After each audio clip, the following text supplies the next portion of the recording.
Namaste, Jai Hind, and welcome to this edition of The Right Stand. I'm Anand Narsimhan. Congress MP and leader of the opposition in the Lok Sabha, Rahul Gandhi, questioned the merit system in Bharat, highlighting the struggles of dalits and tribals for equal access to governance and education, further calling the merit system unfair and completely flawed. The leader of the opposition slammed those opposing the caste census and accused them of wanting to hide the truth. The BJP quick to hit back at the Congress leader. Rahul Gandhi said, and I quote, "There is a completely flawed concept of merit where I confuse my social position with my capability. For anybody to say that our education system or our bureaucratic entry systems are fair to Dalits, OBCs and tribals, that's just a complete fallacy. The entire narrative is an upper caste narrative. This notion of merit is actually itself an unfair idea." Rahul Gandhi further adding that during his interaction with Professor Sukhdev Thorat, there is this idea that is being pushed by the RSS and the BJP, right? Which is basically to destroy their history, to destroy the history of the Dalits and the Adivasis and the OBCs. I think it's not supporting the caste census is actually anti-national, because what you're saying is that we're not ready to accept the truth of what is going on in our country. Public ने इनको पूरी तरह से demerit कर दिया है। अब ये मेरिट पे तो आते नहीं है, तो इसलिए पूरे देश की मेरिट को ये ओवररेटेड कहेंगे, मेरिट का जो है वो कोई मूल्य नहीं बताएंगे। मुझे लगता है कि जो कास्ट बेस्ड जनगणना है वो अपनी जगह पर है, लेकिन आप जो है वो हमारी जो और भी जो हमारे बहुत ही काबिल जो पूरे लोग हैं उनकी आप मेरिट को आप कह देंगे कि बेकार है, फर्जी है, तो ये तो बेवकूफ़ी से ज़्यादा कुछ नहीं है। Now, responding to Rahul Gandhi's statement, BJP IT cell head Amit Malviya took to X and wrote, "Does Rahul Gandhi even know what he speaks? The dolt just ran down millions of people who come from poor and socially marginalized backgrounds and rise up in life just by the dint of their merit and sheer hard work," unquote. Amit Malviya questioned further, quote, "But how can one expect an entitled dynast to even understand what it means to compete and excel?" Unquote. BJP national spokesperson C.R. Kesavan also slammed the Congress party and said that Rahul Gandhi's shocking outburst on merit clearly exposes the nepotistic and feudal mindset of his party. Does Rahul Gandhi's quote-unquote actually hold merit? That's the question that we asked tonight on the debate. Let's go across to our guests one by one. First up, we've got Nikul Patel of the Congress party joining us. We should have Rajat Sethi, political analyst, and also Abhijit Mazumdar, author and columnist, joining us very, very soon. Nikul Patel, namaste. My first question to you, sir, is Namaste, sir. Do you really believe that it's your surname or your caste that actually decides your merit? When I write a CBSE exam, when I write a NEET exam, when I write an IAS exam, IFS exam, IPS exam, go for an interview, my marks don't matter, my surname does. Is that what Mr. Rahul Gandhi is saying? See, I would like to convey over here to the people of the country that whenever you are into any examination system, you are a candidate. But when you get that opportunity and you are getting that merit marks, after that, wherever you are going to get an entry, suppose at an admission level or the job level, suppose the environment or the socio environment that a person must get an equal competitive environment, that is not getting, that is why you get a reservation, and that is why you have a separate merit list for scheduled caste, separate merit list for scheduled tribe, separate merit list for OBC, and there is a general category merit list. So definitely, yeah, if you are having a merit list, definitely if you belong to a particular caste or category, that is going to make a matter when it goes to an entry level.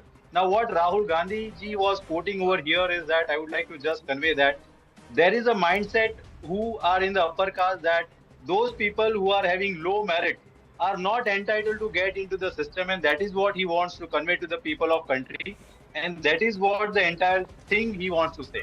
Now, when you say those people of low merit, you mean those people who have not scored well, no? Those low merit in the sense, see again you are contradicting the things in the way. Low merit in the sense, suppose a general category candidate is getting a 90% mark and a scheduled tribe is getting 70% mark. That 70% mark is also good candidate, but the way in the which he has given the entire exam, the environment which he is having, he is going to give him that marks. That is what he was comparing. Over here, we are not telling that anyone is of It's less not, no, merit, but it's you okay. are. Nikhil Patel, aren't you defeating your own argument when you say something like that, sir? Merit No, I'm means, not no, defending. okay, I'm just, See, you want to make a general merit list. I would be very clear. If it is a general merit list and all going to get his admission at a general merit list, then scheduled caste, scheduled tribe, OBC will not get admission to any entry level for admission. Are you agreeing to it or not? sir, it should, what should matter is how much I score. If the examination is basis on my on the GPA or on the marks that I score and the cutoff for that particular university, how does it matter what my birth is or what my caste is? Again, yeah, Shouldn't only the marks matter, sir? And if that is the case, then the okay. marks, see, the marks don't have any caste written against them. Mark does Again, not. I would like to say, It's just purely marks, right, Nicole? But okay, you've made a point. definitely, Okay, you are second, making a right statement. I'm correct. not arguing to it. Correct. Mark So, is only mark. I- That I- doesn't carry anything. I'll just But that marks will go to the entry level somewhere. No. And there it makes a difference. No, sir. It doesn't. What happens, sir, is that we decide we should have a quota for a certain section of people because they need to give them more opportunity. But that doesn't That mean is what is. No. But that doesn't mean that you can tell that person it's okay to score poor marks and you will still be a doctor. A doctor with 40% pass marks. Will you trust that doctor's diagnosis, or would you want the Again, best doctor to treat you when you fall ill, Nikul Patel? Just think about Okay, this so because you are that's challenging- exactly you are what VP challenging said. the reservation No, system. that's exact because you are challenging the reservation Sir, system sir, that has been provided by sir, the Congress to this sir, country for sir, the social upliftment my of the people point who are is, really not able to come to the merit. 1 minute, Nikulji. Yeah, you are correct. Nikulji, we've got everybody else. Let's have an intellectual debate. I'm not here trying Yeah. to spar with you. What I'm trying to say is, Yeah. if we created a system where there is a flaw, we should correct the system so that there is equal opportunity for everybody, but merit is not compromised. If Mr. Rahul Gandhi equates merit to caste, then is that not a flawed logic is a question I am asking. VP Singh himself at the end of his, when he was ill, he did not want someone who's come via reservation with 40% marks and become a doctor to treat him. It's a matter of record. So I am asking you, I'm asking all our viewers the same question. Would you want to be treated by someone who's meritorious in terms of good because of what their ability is? Or would you want to be treated by someone who's come through purely because of a caste and because irrespective of whether they have good quality or good ability or not? It's a simple question. Nobody is saying that no, there should not be opportunity created. Create opportunity. There is affirmative action is the conversation that's going. But on what basis? At the compromise of merit. Is Sethi equal to meritorious? And is Majumdar equal to not meritorious? Is Narsimhan equal to not meritorious and is Patel equal to meritorious? Is that what Mr. Rahul Gandhi is saying, Rajat Sethi? Good evening, everybody. Well, I thought I'll not start off by making personal remarks here, but you know what Rahul Gandhi has said is so atrocious at so many levels. He is neither the product of merit nor the product of social mobility.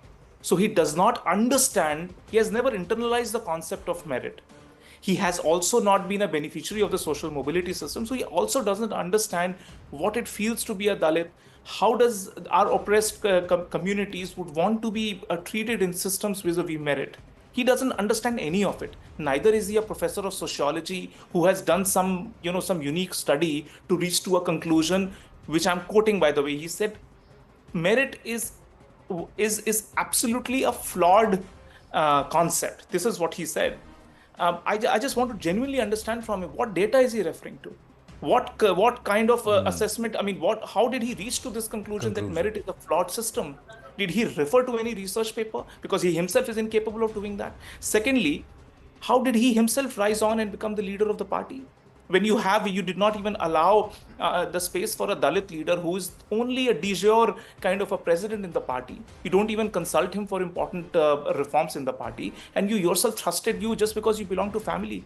Essentially what Rahul Gandhi is saying, family is on the top, possibly caste and community is second, and the third thing is merit. This is the idea of India that is internal to him. He has only been a product of family. He understands what family means, and only possible avenues of opening doors is through family. Essentially, that's the only school of thought that he brings to the table. Otherwise, if he has any other thought process, put up those research papers. I want to understand. I can go out and quote. There have been American researchers who've been researching India's affirmative action. They say that reservation possibly is not the best possible way. It is cash handouts which need to be given to empower them so that they can educate their children in a much better way and can compete on the level playing field with other community students also. There have been research, but in this country, it is leaders like him do not allow the space to even have intellectual discussions like this. Those are still, these are international professors who will study on our own affirmative systems and write research papers, but you cannot discuss that here. It is because of this disingenuous approach that Mr. Rahul Gandhi brings to the table. Well, Utpal Kumar is a colleague and also a fantastic writer, and he's just written a book called Eminent Distorians, where he says that this is that lot who since independence have never wanted proof, peer-reviewed or hard proof. They start with a maybe and then conclude with a therefore. So even this, in this case, it is suppose and that is why. So there is no data, there is no hard data. So I'm pinching that from Utpal Kumar while giving him due credit. But Abhijit Majumdar, please tell me, how does this logic work? How do you fit this logic saying merit does not work? And is it true in our country that merit is equal to your caste? You know, Anand, by just uttering the word logic, you are being casteist. Because logic leads to merit. You know, so Rahul Gandhi, the irony of Rahul Gandhi saying that,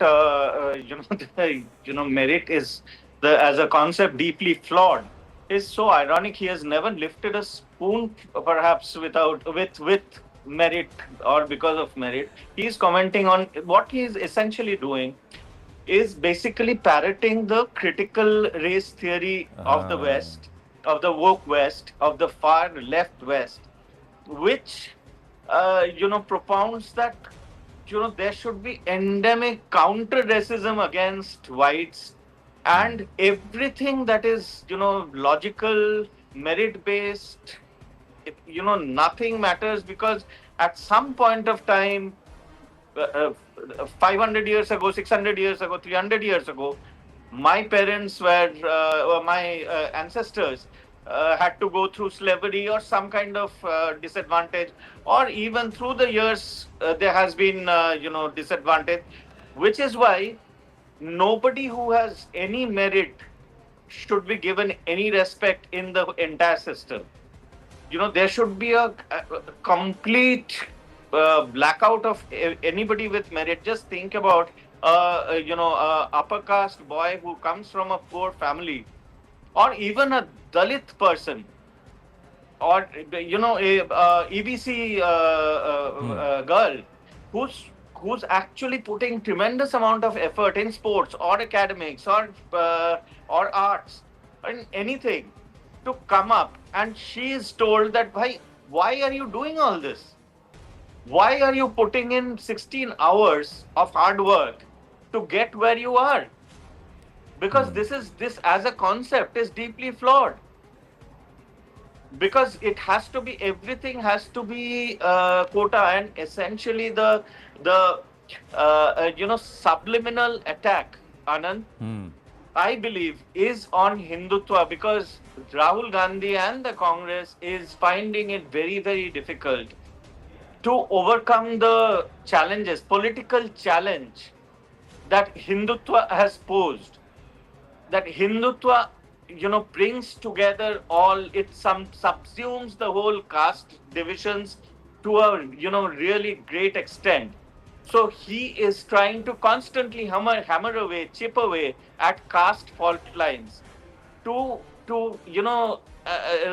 engineer a chink in the armor. That has not succeeded. All the elections have shown that it has not succeeded, and it is also an insult to a backward caste person to tell him or her that, no, you please don't compete on the basis of merit, because you are not worthy of competing on the basis of merit. I will make it easy for you. No, not just that, sir. I'm saying, all right, let's say that we need to give based on jiski jitni sankhya bhari. Let's say 40% of the country's population is Dalits. let's say let's say another 35% of the country's population is SC/STs. Let's say another 5%, 10% of the population is Muslims, and there is the overall upper caste grouping comes for another number. Okay, I'm just saying hypothetically. How are you going to pick the best 40% out of these Dalits? Out of the 40% Dalits, how are you going to choose which Dalit comes through in the examination? No, because there is no merit. There is no way to choose. So at some point in time, you will have to, Nikul Patel, you will have to admit that you will pick the best out of the Dalit student, right? Even in that, even if you say, I'm going to mark out a quota, I'm going to mark out a classification of 50% reservation for this group, you will still pick the best student. Now, should that best student, what is supposed to be the policy for a framework, Nikul Patel? To ensure that the education that is received in an urban city, it's the same education received in a rural classroom, and it is the same education that is imparted to every student. And then you pick the best of those minds, and as per their ability, you classify them and ask them to pursue vocations or skills or disciplines. Is that not how a system is supposed to be? Yeah, you are talking of an ideal system that has to be. Definitely, you are very correct. And I appreciate the thought process of yours that there should be an equal footing for everyone in the country. Equal classrooms, equal type of educational system, equal type of environment that everyone must get. Is the rural guy who is sitting into the village, into the tribal area, getting the same environment what an urban student is going to get in the JE or NEET preparation? I think not. I will just like to say that that is what the mindset or the upper caste want to portray and impose on the people of the country, that nothing is going to happen. Just a It 10 is the right way, just a and there 10 is no. second interruption, Nikul Patel. Sorry to break your flow. Yeah. Is there any data which shows to you that all students who are studying in rural India are all lower caste, and all students in a classroom are studying in urban India are all upper caste? Do you have any data to prove that? Are you trying to say that there are no Brahmin students, there are no Rajput students, there are no Savarn students in any of the villages in rural India, and there are no Dalit students, there are no SC/ST students, there are no backward class students in any school in urban India? How are you? On what basis are you making this broad sweeping statement? I would like to give my own example. I belong to scheduled tribe Dodia Patel of Killa Pardi Taluka, Valsad district of Gujarat state. And when I was in 12th standard, I was not able to access all the classes and everything. Definitely, I got only 60% marks. And then also due to the scheduled tribe reservation, I was eligible to get admission at Maharaja Sayajirao University of Baroda Mechanical Engineering, which for open category student was around 85-86%. So that is the difference that I want to convey, and that is a broad concept. Correct, but let me ask you one thing. Were you the only student? Nikul Patel, one second. In the job also. I'll come to you only, sir. I will come for education and job. I'll come to you. We'll come to the job part in a bit, Nikul Patel. I'm talking to you only. In that 12th standards classroom in Valsad, were you the only student? All the students. Sir, 1 minute. In that classroom in Valsad, are you saying there were no Savarn students? There were no general category students? There were no students who had the same problem that you had, but because you had the SC/ST quota at 60%, you got a seat. But the rest of them who were equally did not get democratic education, or they had poor education facilities, they lost out. So where is the consideration for them? That's one. Second, at 60% you can become a mechanical engineer, but at 85% another person cannot become a mechanical engineer. Is that not a serious sacrifice of merit, sir? With no disrespect to you. Okay, then that is what the narrative is being said by all the people in the country. You can see, I am just letting you know that that is what an equality and equal environment what I am talking of, right? Even in the job, I would like to say, in the job also, when I got the job, it was only due to the reservation that I got the job as an assistant professor in a particular university. And that is what is required: social reservation and social upliftment. No, but and that is why I am but right now over does here. that is That is the is policy it of the Congress. reservation? No, 1 minute, Nikul Patel. Is it the reservation that made you a good professor, or is it your effort? Yeah. Is it your effort to become a good teacher that makes you a good professor? And based on the quality of your teaching, you are going to teach the future generations. Now, if you have Again, come through a quota where you have got 20% less than somebody else who is eligible but did not get a chance to become a professor because they were Savarn, how is that equality, sir? In your head, how is that? Had you got 70%, had you got 80% just like the other kid or the other person, and then on reservation you had come at 80%, then there would have been parity in terms of merit. Then you had still got an assistant professorship because you had equal qualifications and equal scores as another person from another caste category or a higher or a Savarn category, and then you got it. There would have been no compromise of merit. But sir, what I am trying to ask you is, I am not questioning your ability as a teacher, as a professor, and you have faced hardships like many of us have, irrespective of what our caste or background is. All of us have come from humble beginnings and all of us have faced hardships. Like I said, you are not the only student in that 12th standard, right? There were 30 other students and a lot of them were Savarn. They also had poor education facilities. So should the focus be, Rajat Sethi, on ensuring that equal education opportunity goes to everyone across the country, and the best among the lot get into the various skills based on the skill and the vocation? Was that not the ancient Varna system itself? Didn't the Gurukuls decide who will do what? It was not by birth. The Gurus decided in the institutions what are your abilities based on your marks and gradation, based on your merit. That system got corrupted over the last many decades, last many centuries or millennia. But isn't that the thought process, that the best or the most capable get to do the jobs that they are most adept at doing? Shouldn't that how the system be? Where you create an opportunity for everyone to shine through. Rajat. I hope, Anand, that is the case. I hope that Rahul Gandhi is not trying to say that DNA-wise our Dalit communities and our tribal communities are weak and they cannot score. I hope so. I hope that Rahul Gandhi is not trying to make that sinister statement out here that they cannot compete only on merit. The real problem here is very clear. It is access to education. Providing them the human resource, the economic resources that all our Dalit brethren and our tribal brethren rise to a level where they have access to primary education, have access to super good quality secondary education, so that they can go out and compete. No, but even when you make this statement, Rajat, you are saying that all Savarna brethren have got access to education.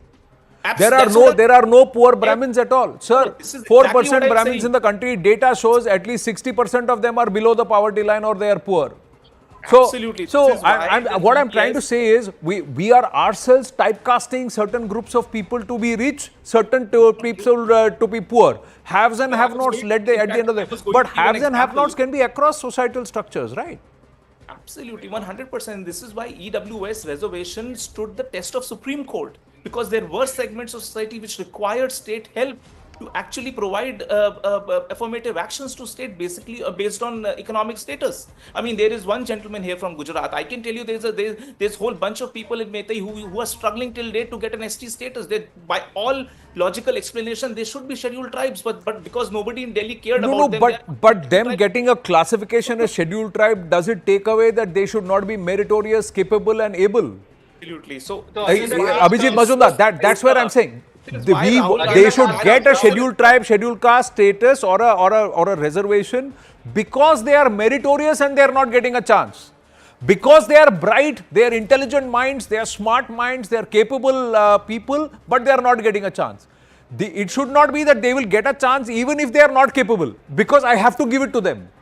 Then that's compromising. How are we then going to create a meritorious country or a capable a nation that pursues excellence?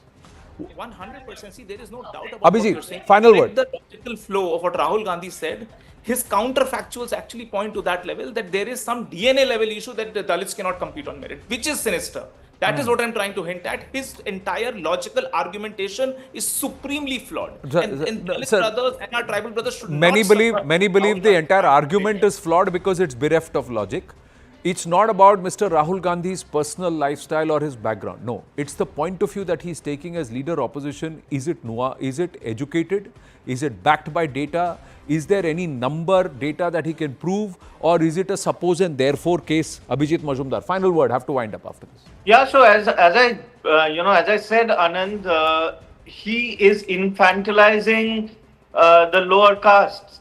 He's actually insulting them by saying that please do not expect merit or logic or anything, any competitiveness from them. Just hand it over to them because I want their votes. There is, Indian Olympic team can go with, absolutely incompetent people who do not have to prove merit. India's ISRO scientists don't need to prove merit. They don't need to prove merit. Just simply, and mind you, we already have affirmative action. We already have reservations, which Dr. Ambedkar himself had said that it should come with an expiry date. Correct. It cannot be a blank check which goes on and on and on and on and on. There is no doubt. There is no doubt that there is still caste discrimination, but it has such things actually deepen caste fault lines. Rahul Gandhi does not have a single solution, nor does he wish to have a solution to creating caste consensus and amity. Right. See, he is simply playing at fault lines, and he is actually infantilizing and insulting the lower caste as he does with minorities. No, point is it an educated one, or is it just a suppose and therefore syndrome? No, I think it's a sinister one. It's not. You're saying is a sinister one. I've got to wind up. I've got to wind up. But viewers, just this thought before we move on quickly. If a school denies a student entry into the school or in education because of their caste or their birth, then that's discrimination. But if a school or a system is developed in such a way that denies someone who's meritorious and scored 80%, because they have to ensure that that spot is reserved for someone who's got 60% because of their birth, then is that also not discrimination? Is that also not denying Bharat the true meritorious ability of someone who's excelled and someone who's being denied because of their birth? Doesn't the logic work both ways? And shouldn't the system ensure that that discrimination also does not happen? We leave you with that.